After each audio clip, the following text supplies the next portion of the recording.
अगर आपने कभी क्रेडिट कार्ड नहीं लिया है या आपकी नई नई जॉब लगी है या आप बेरोजगार हैं, तो हो सकता है कि आपका क्रेडिट स्कोर बहुत कम हो। ऐसी स्थिति में बैंकों के लिए आपको लोन देना बहुत मुश्किल हो जाता है। बैंक और एनबीएफसी ग्राहक को लोन देने से पहले उसका क्रेडिट स्कोर चेक करते हैं। क्रेडिट स्कोर से पता चलता है कि ग्राहक लोन का रिपेमेंट करने में सक्षम रहेगा या नहीं। ऐसे में अगर आप लोन लेने जा रहे हैं तो आपका क्रेडिट स्कोर जरूर अच्छा होना चाहिए। आज हम आपको इस वीडियो के माध्यम से कुछ ऐसे टिप्स देंगे जिनसे आप अपना क्रेडिट स्कोर बढ़ा सकते हैं। उससे पहले आइए जानते हैं कितना हो क्रेडिट स्कोर तो आपके लिए रहेगा अच्छा।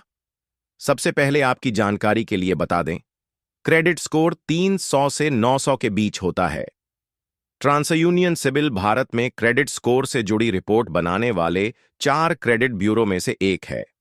सिबिल स्कोर या क्रेडिट स्कोर जितना 900 के करीब होगा, उतना ही इसे बेहतर माना जाता है। लेकिन अगर आपका क्रेडिट स्कोर 300 से 549 के बीच होता है, तो इस क्रेडिट स्कोर को सबसे खराब माना जाता है। वहीं अगर आपका क्रेडिट स्कोर 550 से 700 के बीच है, तो स्कोर ठीक ठाक माना जाता है। आइए अब जानते हैं अपने क्रेडिट स्कोर को कैसे ठीक करें। अगर आपका क्रेडिट स्कोर लो है, तो आप कुछ सावधानियों को ध्यान में रखकर अपने क्रेडिट स्कोर को सही कर सकते हैं। अगर आप क्रेडिट कार्ड का इस्तेमाल करते हैं, तो आपको ये हमेशा ध्यान में रखना चाहिए कि एक साथ कई लोन न लें। जी हां, एक तय अवधि में लिए जाने वाले लोन की संख्या कम से कम रखने की कोशिश करें। सिबिल स्कोर को घटने से बचाने के लिए एक लोन चुकाएं और फिर दूसरा लें। अगर आप एक साथ कई लोन लेते हैं, तो यह दिखाएगा कि आप एक ऐसे चक्र में फंसे हुए हैं जहां आपके पास पर्याप्त पैसे नहीं हैं। इसका नतीजा यह होगा कि आपका सिबिल स्कोर और भी कम हो जाएगा। वहीं अगर आप लोन लेते हैं और उसे सफलतापूर्वक चुकाते हैं, तो इससे आपका क्रेडिट स्कोर और भी बढ़ जाएगा। नंबर 2, अगर आपने क्रेडिट कार्ड से लोन लिया हुआ है तो समय पर भरें ईएमआई। जी हां, आपका बकाया लोन का रीपेमेंट आपके क्रेडिट स्कोर पर काफी असर डाल सकता है। ऐसे में ईएमआई पेमेंट के समय आपको अनुशासन बनाए रखने की जरूरत है। ईएमआई पेमेंट में देरी से आपको जुर्माना देना पड़ता है और आपका क्रेडिट स्कोर घट जाता है।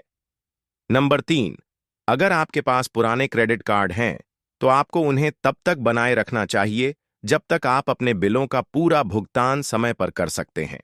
यह आपको एक ठोस और लंबा क्रेडिट हिस्ट्री बनाने में मदद करेगा, जो आपको भविष्य में एक अच्छा क्रेडिट स्कोर बढ़ाने और बनाए रखने में मदद करेगा।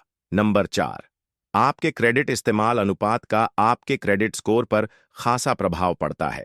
जितना ज्यादा आप तय लिमिट के मुताबिक अपने क्रेडिट उपयोग को बैन करने में सक्षम होंगे, यह आपके क्रेडिट स्कोर के लिए उतना ही बेहतर होगा।